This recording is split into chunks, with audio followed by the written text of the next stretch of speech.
Hare Krishna, Hare Krishna, Krishna Om Krishna. Namo Bhagavate Vasudevaya.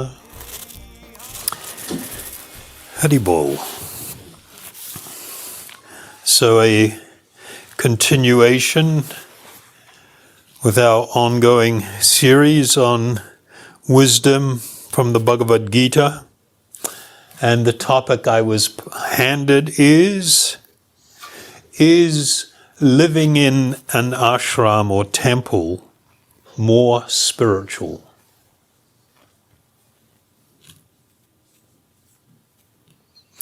So this topic really deals with the subject of the world, of worldly entanglement, and of renunciation. We see these topics discussed in a lot of different religious and spiritual traditions. In fact, they can actually be quite, in many ways, central to how people practice in different traditions.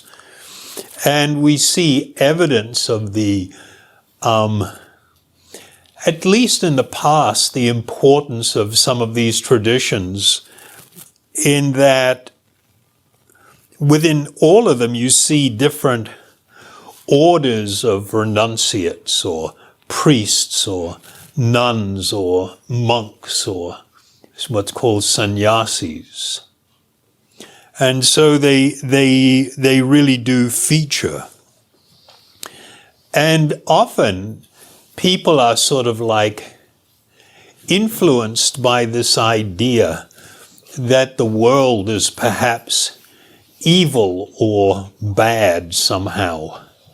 And that because it is evil or bad, there is a need to get away from it, to escape it, or to kind of leave it all behind.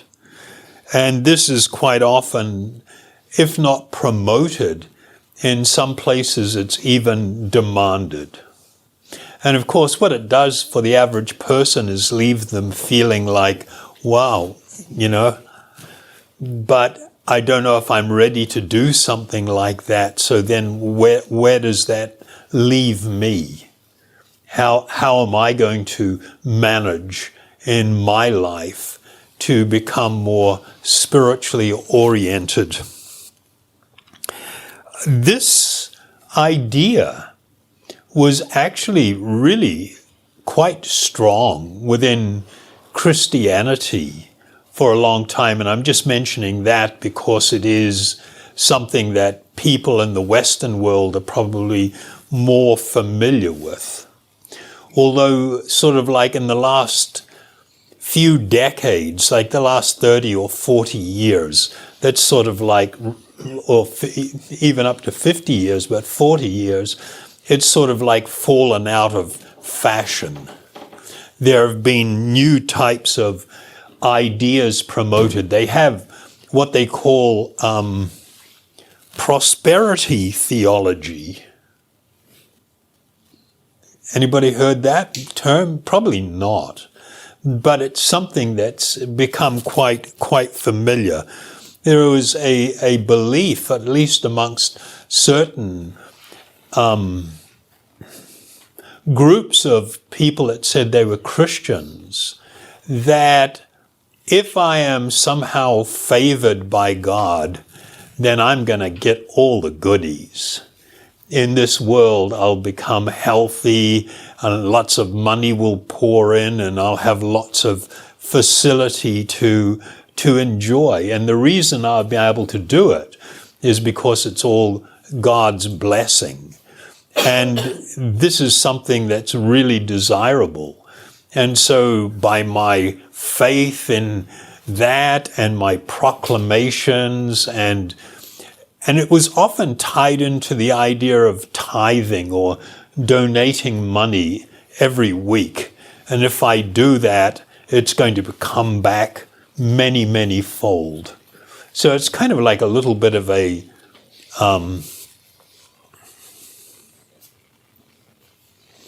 it's like a business enterprise. I'll give you this, but you give me a whole bunch back in return. But that idea is quite seriously at odds with some of the serious verses or proclamations that we find in the Bible. And I'm just going to quote a couple of them. And this is all just background stuff to helping us develop a framework for this discussion.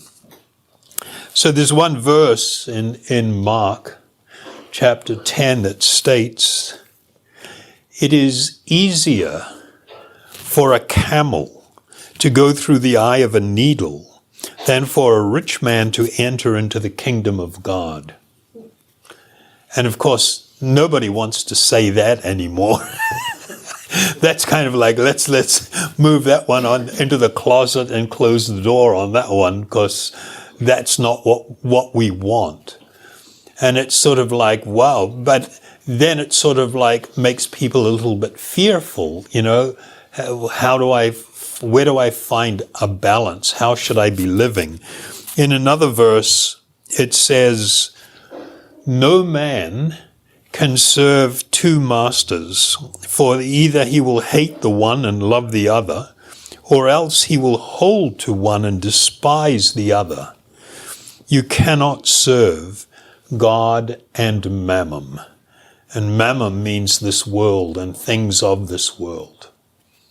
You cannot serve that and serve God. It's not a possibility, at least in this statement. And the third one I'll just read is, "Set your affection on things above, not on things on the earth." So, you know, these are sort of like within the framework of Christianity, were pretty, wow, this is like, so what's the pathway for me? What am I meant to be doing, and how do I move forward? Within the Bhagavad Gita, we do have similar types of statements, but what we'll do is try to address the more appropriate or meaning of these verses. But it states, "In the minds of those who are too attached to sense enjoyment and to material opulence, and who are bewildered by such things, the resolute determination of loving service to the Supreme Lord does not take place." So, you know, that's pretty much in line with the other verses that I've read. And people would see these types of things, and it would become an impetus for them to now consider, wow, giving up things and withdrawing from the world and leaving things behind. So in the Dharmic traditions, this word, when I say Dharmic traditions, we're talking about mostly the religious and spiritual practices that have developed out of East Asia, like Buddhism, many of the branches of Hinduism and the Vedic tradition, and yoga, Jainism. There's a whole number of them. And the way that people in these practices, there is a Sanskrit word, Tyaga. Tyaga was considered something that was a necessary, even essential part of a spiritual practice. And in English, this is most often translated as renunciation. And so there was this idea in these dharmic traditions that the abandonment of the pursuit of material comforts should be done in the interests of achieving enlightenment or liberation. Added to this, you had this notion or idea of refraining from all types of material activity. And the problem that was associated with this idea was that material activity was considered specific types of actions, like earning money, like being married and having a family, the idea of owning property.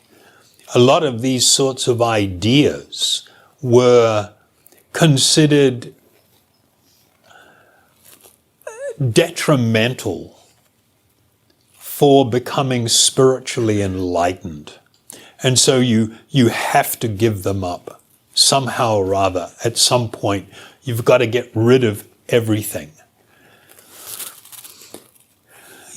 Right? We're familiar with this idea, more or less. I mean, that's the way people have been thinking. So in the Vedic tradition, it was actually very, very interesting.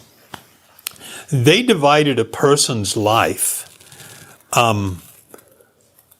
into two areas. One had to do with my natural tendencies towards work. And the other one has to do with organizing my life for spiritual purposes. And they referred to this as the Varnashram system. The Varnas were people's attraction to work, and so they broadly categorized that you had a class of people that were considered the intellectual leaders of society.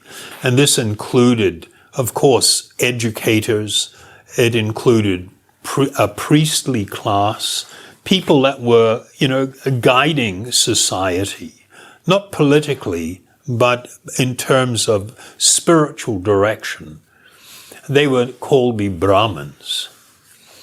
Then you had a group of people known as Kshatriya. Kshatriya refers to the ruling class, the ones who are more involved nowadays, like in politics, in the police force, in the army, in the civil service also, that support structuring and running a society. Then you had what were called the Vaishyas. The Vaishyas were the people that were involved in banking and commerce and in farming. That was their activity. And then the fourth class were called Shudra. Shudra were those who did not have a proclivity in those different areas, but they work as like laborers. They support the other groups in organizing and running society. The ashramas had to do with what was suggested as guidance for how people should live in their life. So the first stage, they called it brahmacharya. And brahmacharya had to do with living a life as a young person of some simplicity, learning from an educator and a spiritual teacher, and being not just developing an education that would help you in your trade or craft later in life, but a spiritual foundation. When a person was finished this training, they became what was called a grihastha. Grihastha means they often married and took on the responsibilities of supporting a family and being a productive part of a larger community, but to do it in a spiritually directed way. Then they had what were called Vanaprastha. Vanaprastha, they advised everybody by the time you're 60 years of age or thereabouts, you need to stop it with the working and looking for money and being really involved. You need to step back and take on a different focus. You have a certain finite amount of time left in your life before you face death. And you need to focus on where to from here to make your life successful by spiritual cultivation.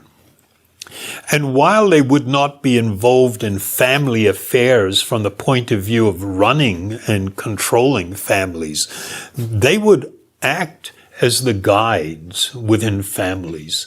People would come to them for direction. How should I deal with this? How do I, manage this situation? And older people provided a hugely an indispensable service to society by directing people in right living and being focused on what's important. Then they had a fourth order, and this ashrama is called sannyasa. In sannyasa, and I'll just say, somebody that lived like a monk kind of life, the brahmacharya, they may decide, I want to dedicate my life to this lifestyle. And they may, at the end of their time as a student, decide, I'm going to make a commitment to a life, this kind of life. Or a person may move through most of their life and then in the later part of their life take a vow of perpetual celibacy, and they would mostly move around, live by simply begging, but their presence in society was to guide and direct society. And they were known as being very renounced in this way.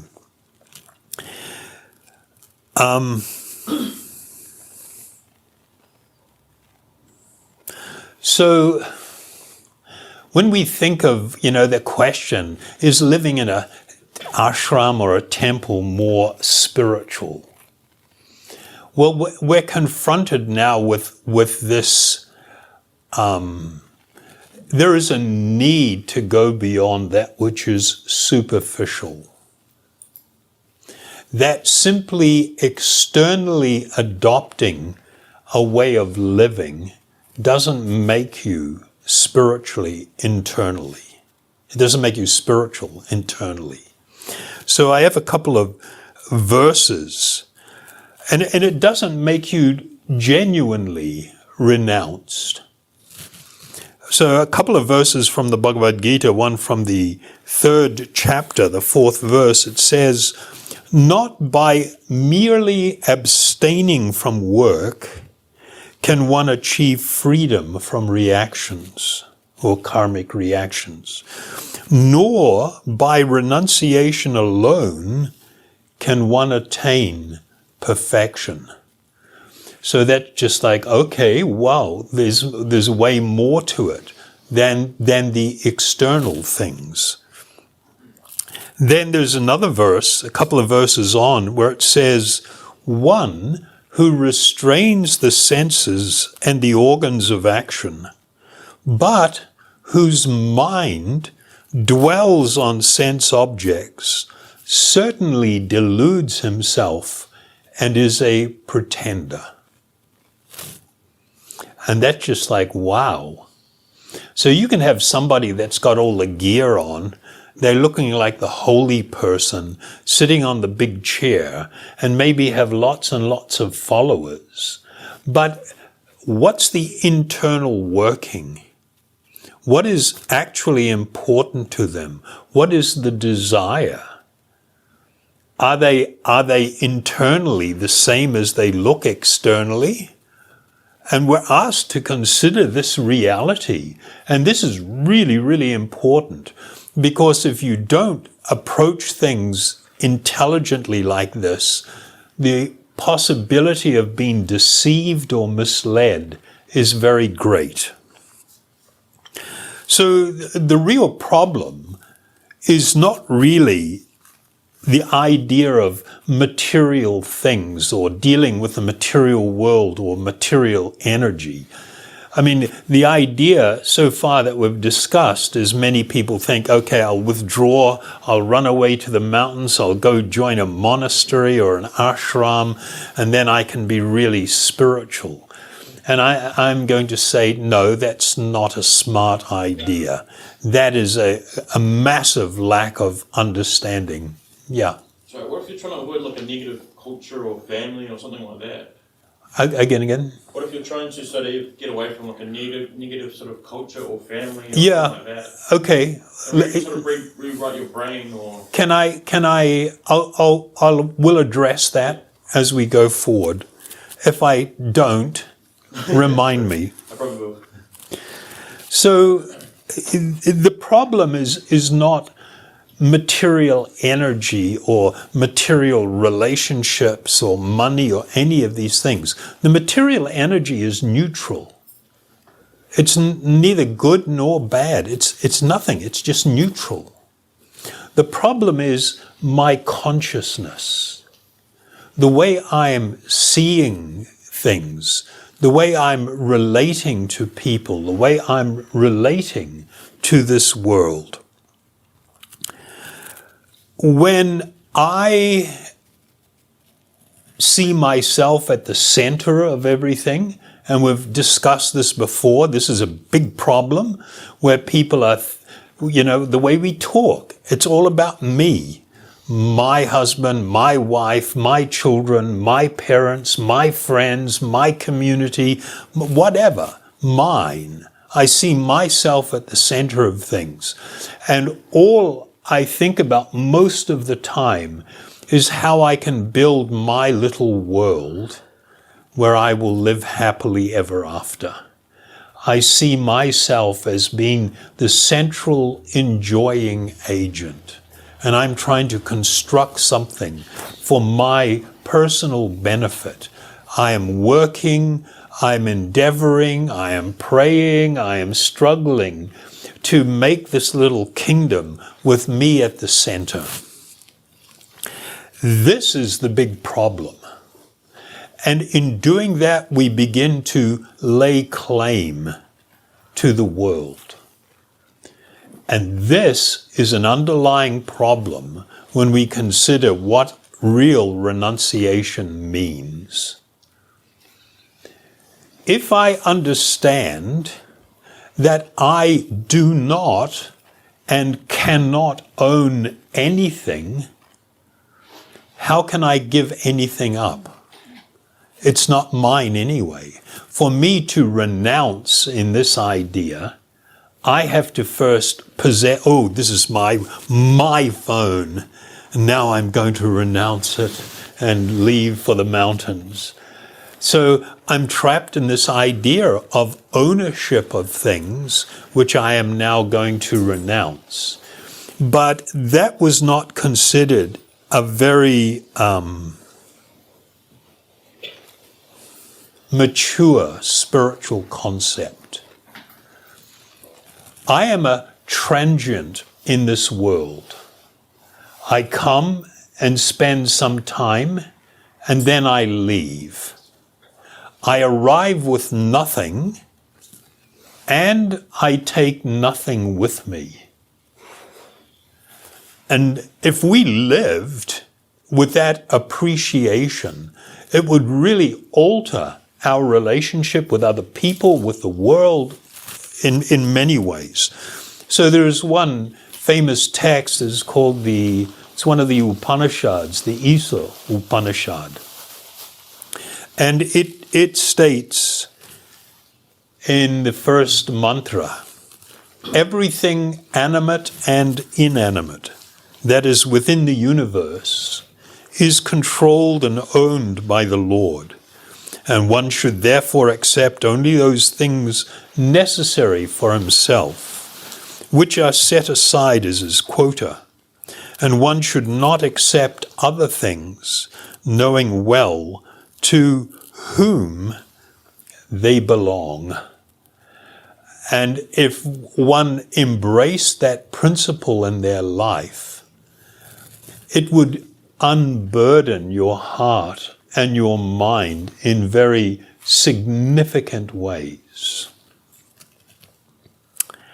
So there is a deeper understanding to this word, the Sanskrit word tyaga, which is often translated as renunciation.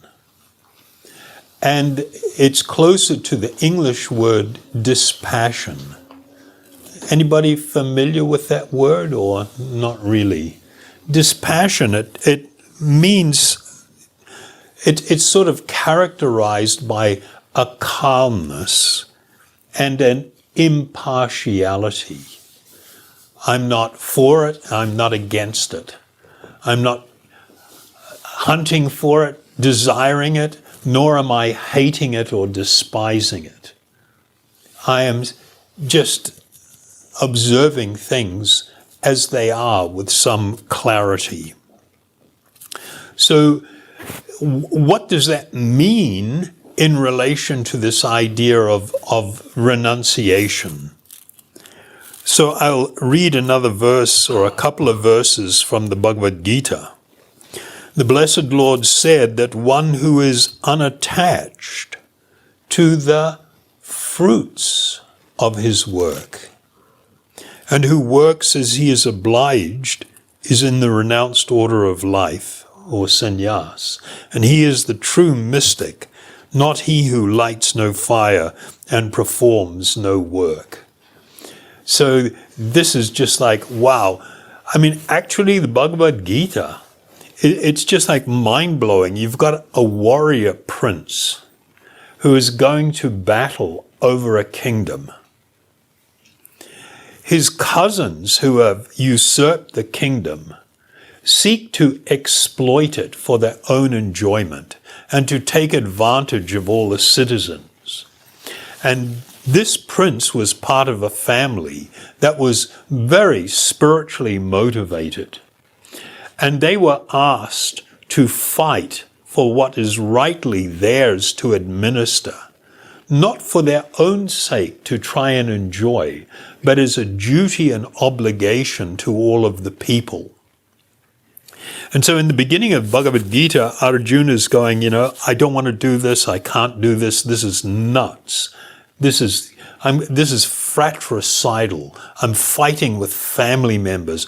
My own beloved grandfather will die on the opposite side to ours in this battle. Friends, relatives, it was just like, I can't do this. It's freaking me out. And he was encouraged to actually participate in that horrific war because it is a duty. And he should do it without attachment to the idea of success or failure. And he should make an offering of his endeavor to God. That's what he was encouraged. His idea was, in the beginning, he goes, no, I'm out of here. I'm not doing this anymore. I'm off to the mountains. I'm going to take sannyas, become a renunciate, and live in the mountains. And Krishna told him, hey, not possible. You're just too passionate as a person. You have a nature. And if you try to fight that nature, you will fall down because of it. You will be compelled to act according to your nature. So you got to get it together here and understand what it means to engage spiritually. And so in this verse, the idea was not to refrain from work and engagement in the world. No, you should do that, but you should do it as a duty, as a responsibility, and you shouldn't be hungry to get the fruit of your work and enjoy it for yourself. You should do it in a selfless way.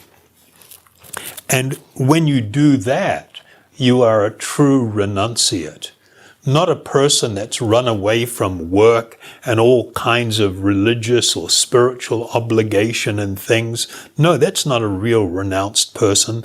That is somebody trying to, kind of like a ostrich, putting its head in the sand. And, I can't hear you, I can't hear you. Kids trying to hide from the reality of the world. So then in the next verse it says, what is called renunciation is the same as yoga, or linking oneself with the Supreme. For no one can become a yogi unless he renounces the desire for sense gratification. So the problem is not the engagement with the world, but your reason for it. What's driving you? That's where the problem lies. Is this too cold? It's getting a bit cold or drafty? If it is, we can close one of the windows. I'm okay. I'm just worried about you guys. So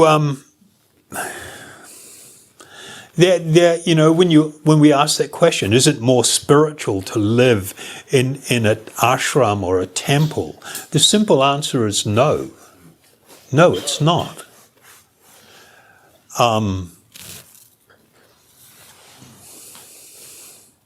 We've mentioned before, the foundation of spirituality is the embracing of the reality that I am an eternal spiritual being, temporarily residing within this body. My body is going to have many designations. Like for me, I'm like meant to be 70-something years old, and I'm a white dude from New Zealand, and I'm a male, and but none of that has anything to do with me. That will all be left behind when I leave this body. When I move on, that's all left behind. Similarly, even the idea of becoming a monk or a sannyasi, or the idea of being a Brahmin or a Sudra, these are designations of the body. They have nothing to do with the reality of your spiritual identity. This is a really huge idea. So I had mentioned the Varnashram system, the 4 Varnas. In Sanskrit, they called them a Brahmin, Kshatriya, Vaishya, Sudra. And they called the 4 ashramas Brahmachari, Grihastha, Vanaprastha, and then Sannyas. So there is a verse in one text called the Chaitanya Charitamrita, where it says, and it was quoted from another source, I am not a Brahmin, I'm not a Kshatriya, I'm not a Vaishya, I'm not a Sudra, nor am I a Brahmachari, a householder, Vanaprastha, or Sannyas. I identify myself only as being a servant of the servant of the servant of the Lord, of the lotus feet of the Lord. And so that's a really profound idea, because material life means to be caught up in the external designations, even if that designation is so-called a Brahmin, a priest, or a sannyasi, or a monk, or whatever. These are external designations and don't relate to the spiritual being within. So living in an ashram or in a temple environment, it is no guarantee of spiritual enlightenment. It can help, and this is addressing your question, it can help kickstart one's spiritual journey. That possibility exists. And sometimes we need a bit of a break from things. You know, we're trying to create a new pattern of how we're living and how we're thinking. And so adopting, you know, even for some time, that kind of lifestyle can be helpful in breaking that pattern. But it's not essential, and it's not a guarantee that that's going to work. It's not a guarantee. Living in these kind of environments can also provide stumbling blocks to one's spiritual growth. For instance, it is not uncommon in these environments to feel pride, that I am better than others. I'm not like the common materialist. I am a saintly person. On the basis of my external trappings and my friends and the environment that I'm living in. And those ideas are material ideas. So even though you're immersed in this external appearance and everything, it is a material misconception. The idea of being better than anyone else, of feeling pride in my spiritual development, is crushing for real spiritual enlightenment and experience. Anybody that's growing spiritually will by nature become increasingly humble and feel themselves to actually be lower than others. I am not great, I am not the big one. I see everybody else as being greater than myself. This is a deep idea, and it has a profound spiritual reality to it. It can also, living in those environments, can create a complacency with people and also a dependency.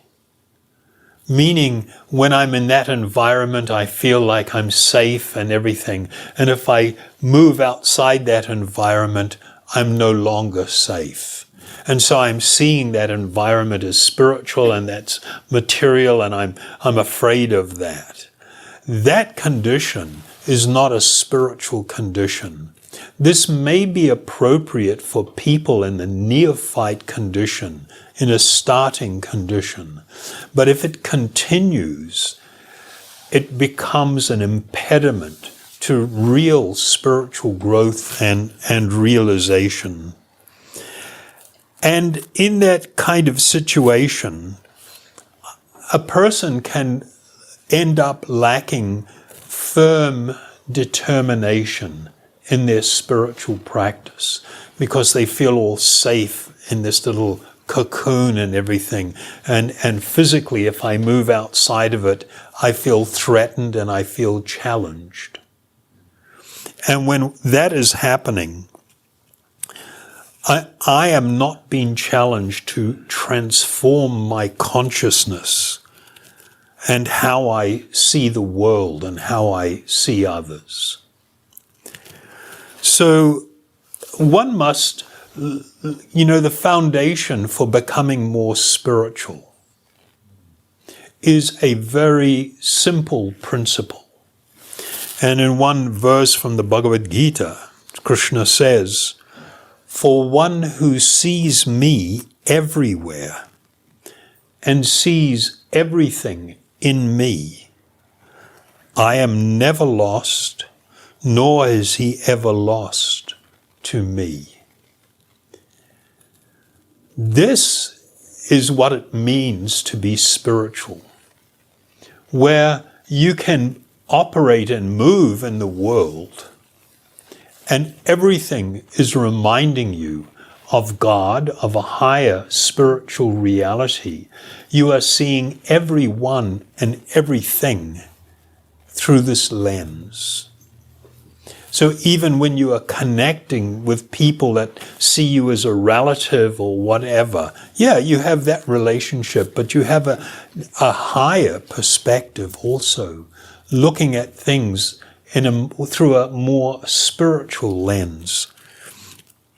So when we consider that this material energy, the world, is neutral and is an expansion of the energy of God, it's kind of like, well, what's wrong with that? Yeah, exactly. What's wrong with that? Nothing. But when I have the consciousness that I start looking at stuff and I'm greedy and I'm trying to grab as much of it as I can to try and dominate and control and enjoy, the problem is my consciousness. It's not the world. So when one has that vision of seeing everything as being connected to God, then the way that they live will become spiritualized. So another verse, it says, the Blessed Lord said to give up the results of all activities is called renunciation or tyaga. So I'll just stop there for a second. This word tyaga or renunciation. Renunciation means it's not about not having a connection to it or not being involved with it, but it's about giving up the results of all activities. Meaning when I engage in activity, when I engage in relationship, it's not based upon me seeking to exploit, to get something from others, whether that's love, attention, affection, comfort. It's not about what I can get. I engage in relationship based upon what I can give, what I can offer, what I can do. And when I have a deep concern for the well-being of others, then I am always looking at how can I direct and guide these connections and relationships in a way that this person becomes benefited, that they grow in spiritual understanding, that they become free from suffering and unhappiness, that they actually experience deep spiritual happiness. What should I be doing in my relationship with them in everyday life to guide them and to help them develop in this way? And when one lives this way, giving up the seeking to enjoy the result of all your work, like it's so common in relationship. Somebody says something shitty to you, then you go, yeah, I really loved you, and look what you're doing to me. And it's kind of like, okay, that's a merchant relationship. I love you and I expect you to behave a certain way with me. I'm going to do something for you and you must in return do something for me. And if you're not going to play by those rules, then I get really bummed. I will feel hurt or I will get angry. That's a merchant relationship. And we're talking about a whole nother level of living. So again, I'll read the verse and complete it. The Blessed Lord said to give up the results of all activities is called renunciation or tyaga by the wise. And that state is called the renounced order of life or sannyas by great learned men. So it's just like, whoa. So it's not the guy in the robes that is necessarily the renunciate, the sannyasi, but it is the person who can live in this world regardless of what is their station in life, but are living to be pleasing to God and to offer service to Him and to all my brothers and sisters, all living beings in this world. Another verse, it is indeed impossible for an embodied being to give up all activities. This is massive reality. When you're in this state of occupying a body, you can't give up all activities. You are going to be compelled to be active. Just sitting there, you're going to end up tapping your feet, you're scratching, looking around, you're going to be doing stuff, you're going to be talking to someone, you check your phone out. It's like, it's not possible to give up all activity. It is indeed impossible for an embodied being to give up all activities. Therefore, it is said that he who renounces the fruits of action is one who is truly renounced. So this is like, oh my God, this is a whole nother way of looking at things. It's not just a question of running away to the mountains or a monastery or an ashram, giving up your current clothing and just putting on some simple clothing. All of that can be helpful, but that doesn't mean that you are renounced. It doesn't mean that you are more spiritual. Somebody else could be living in this world, fully engaged in it. A good example is the brother of this warrior prince that's hearing the Bhagavad Gita, that's engaged in the conversation, Arjuna. His elder brother, Yudhishthira, he was like, oh my God, not only was he an amazing warrior, but he was like a living saint. He sought out the company of saintly persons and wanted to always hear spiritual discourse. When they regained this kingdom, he was so loved by the population that whenever they saw him, they would bow on the ground. They're not just yelling and cheering. They would bow on the ground, prostrate themselves, and offer the deepest respect, seeing him as being like a living representative of God. He was such a saintly character. They would gladly give him 25% of all their wealth that was accumulated out of their work every year. And he in turn would take it, and it's described just like the rain cloud, the sun, because of its action on the ocean. The water becomes clouds. The clouds move inland, and then the water is all delivered again to the countryside, where all the food is growing and the grass for the animals and everything is growing.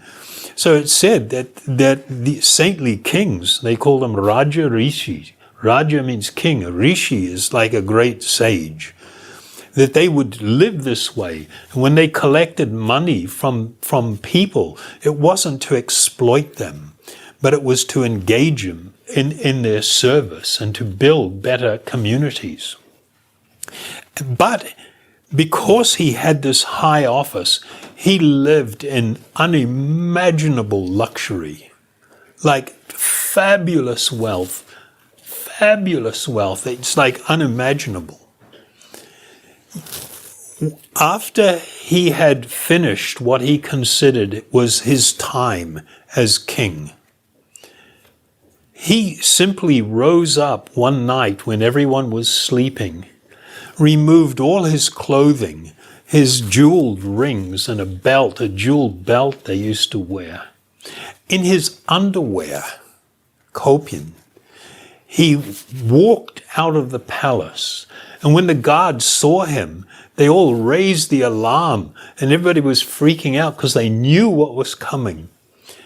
And they cried and begged him, his family, not to leave. He would not even turn and look back at them. He simply stoically began to walk.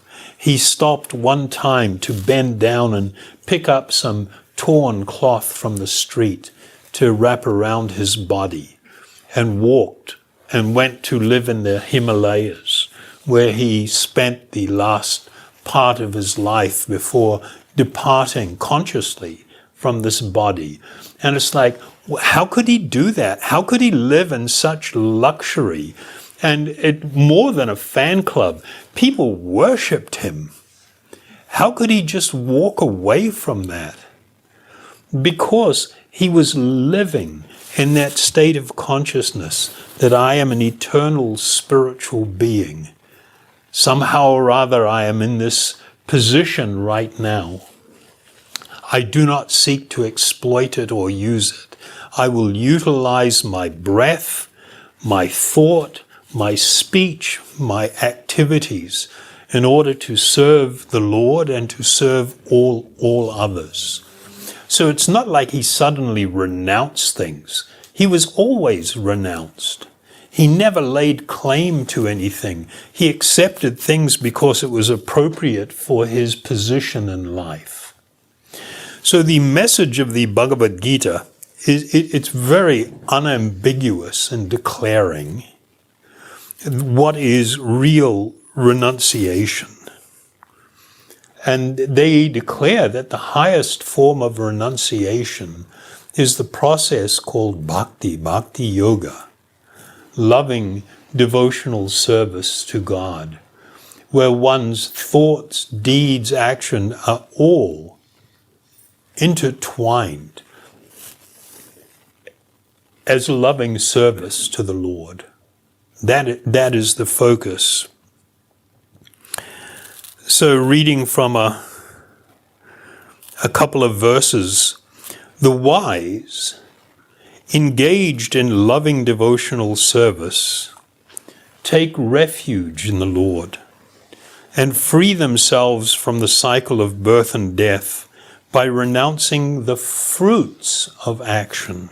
Not the action, the fruits of action in the material world. And in this way they can attain the state beyond all miseries. And in another verse, unless one is engaged in the loving devotional service of the Lord, mere renunciation of activities cannot make one happy. The sages, purified by works of devotion, achieve the supreme without delay. So it's really not a question of whether you're living in an ashram or a temple or you're living in the world. What it means to be spiritual, it's not tied to those things. It's connected to your state of consciousness. And so in conclusion, 2 verses which pretty much summarize what is truly spiritual living. Lord Krishna states, O son of Kunti, all that you do, all that you eat, all that you offer and give away, as well as all austerities that you may perform, should be done as an offering unto me. In this way you will be freed from all reactions to good and evil deeds, and by this principle of renunciation you will be liberated and come to me. So that is the definition of what true spirituality is. It's not a question of trying or trying to avoid or whatever. It's where one's heart is completely given in a mood of deep loving service. And every breath I take, that was a song, right? If that song, what's the first line? Every what? Every what? Every breath I take. If that was directed towards the Supreme Soul, that is perfection. It's directed to another mundane personality. I'm sorry, you're going to have some serious heartache coming and disappointment and lack of fulfillment. This is the essence of true and complete spirituality. So in closing, just a little story that's sometimes told, that paints the picture. You know, you have the materialistic person who's looking at everything in the world as something for me to grab and try to suck some enjoyment out of it. Then you have what's broadly categorized as the yogi or the ascetic yogi, where they're trying to avoid the world and, ooh, the world's bad, get it away from me, and don't want to look at something or because it might suck me in. And then you have a person that is actually, it's called, this word bhakta is the person that is engaged in this process of devotion, who is life is immersed in loving service.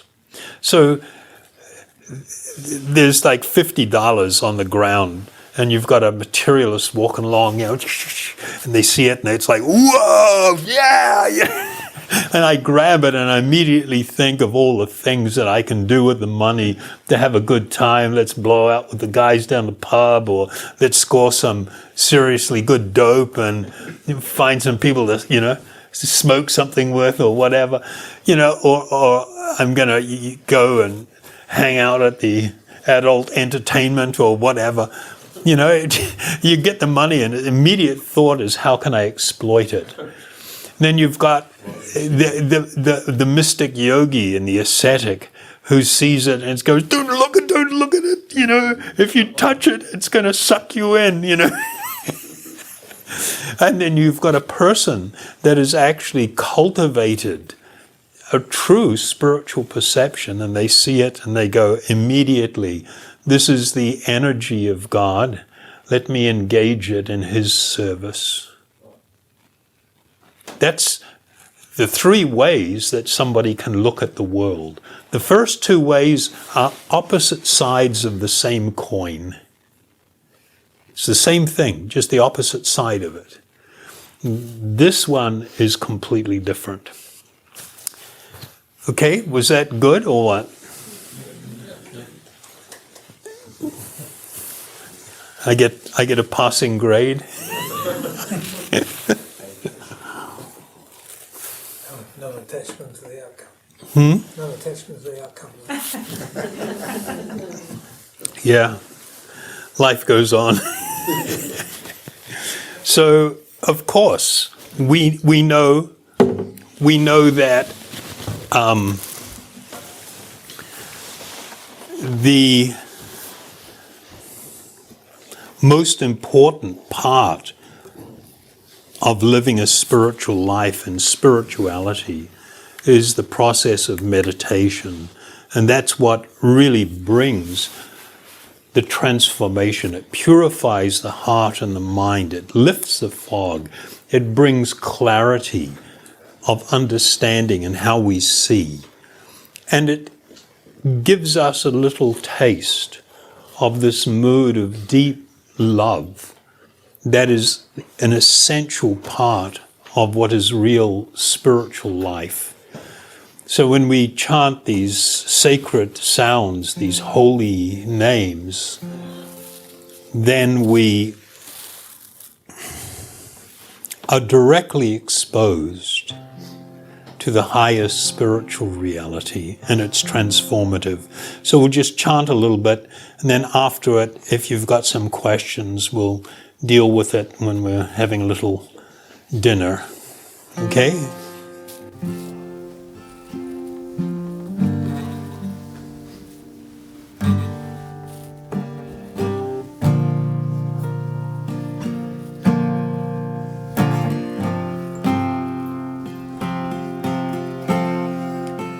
Hare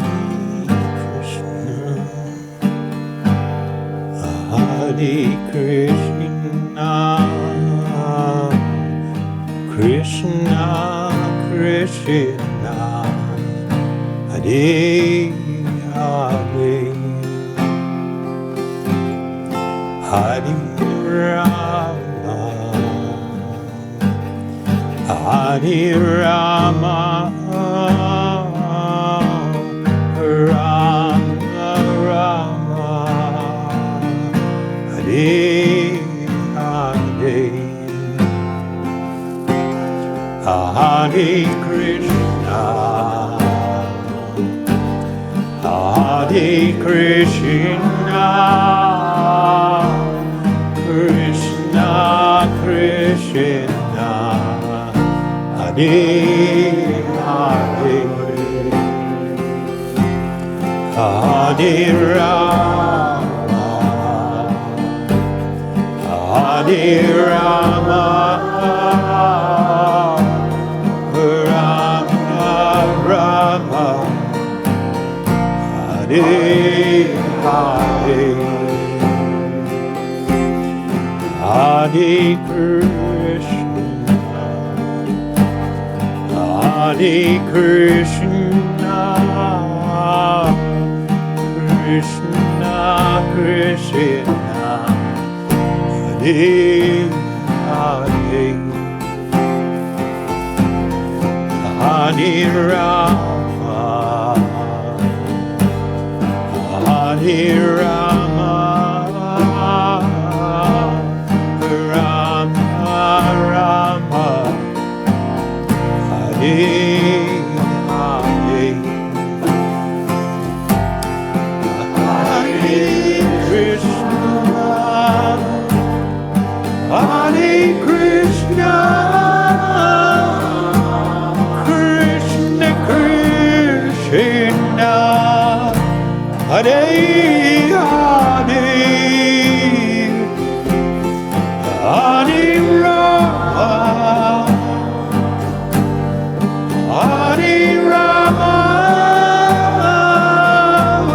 Rama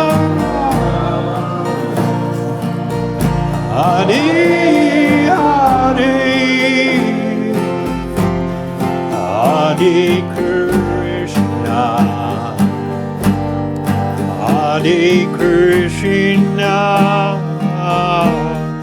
Krishna Krishna, Hare Hare, Hare Rama, Hare Rama, Rama Rama, Hare Hare, Hare Krishna, Hare Krishna, Krishna Krishna, Hare Hare, Hare Rama, Hare Rama,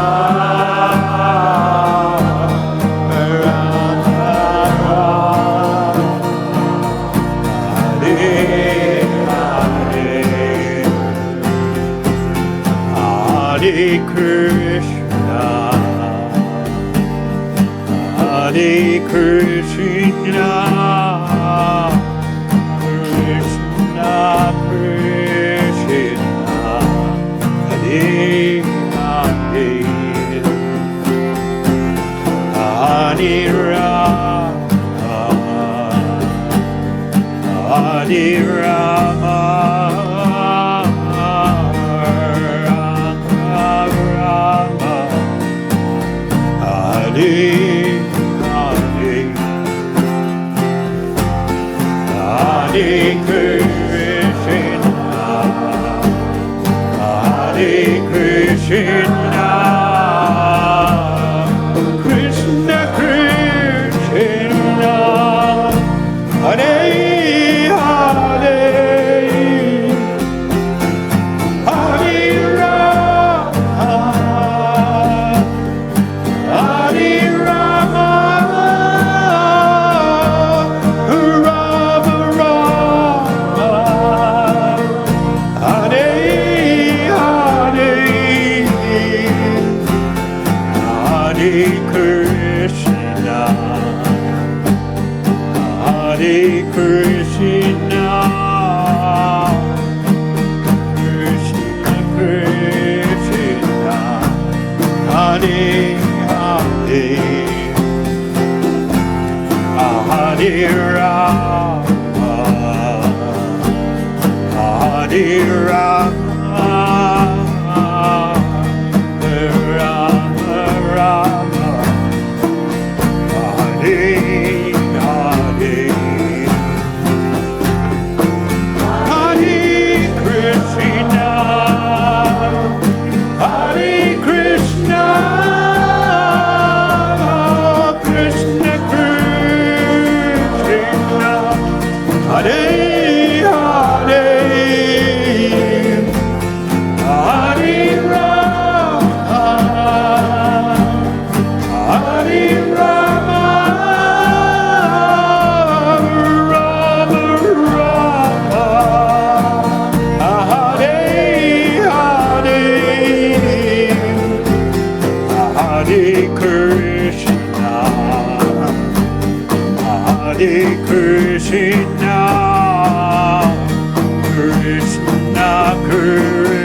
Hare Hare, Hare Krishna, Hare Krishna, Krishna Krishna, Hare Hare, Hare Rama, Hare Rama, Rama Rama, Hare Hare, Hare Krishna, Hare Krishna, Krishna Krishna, Hare Hare, Hare Rama, Hare Rama, Rama Rama, Hare Hare, Hare Krishna, Hare Krishna, Krishna Krishna, Hare Hare, Hare Rama, Hare Rama,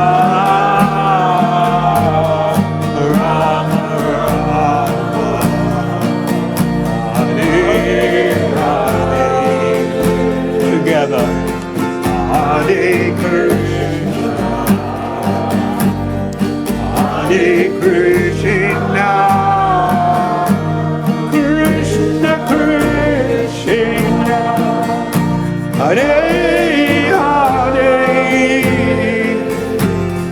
Hare Rama, Hare Rama,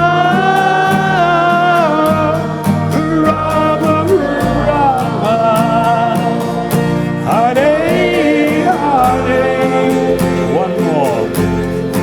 Hare Krishna, Hare Krishna, Krishna Krishna, Hare Hare, Hare Rama, Hare Rama, Rama Rama, Hare Hare.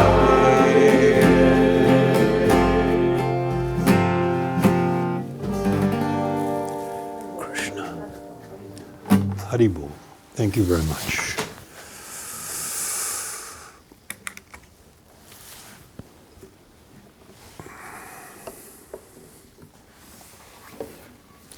So, anybody have questions they would like to ask?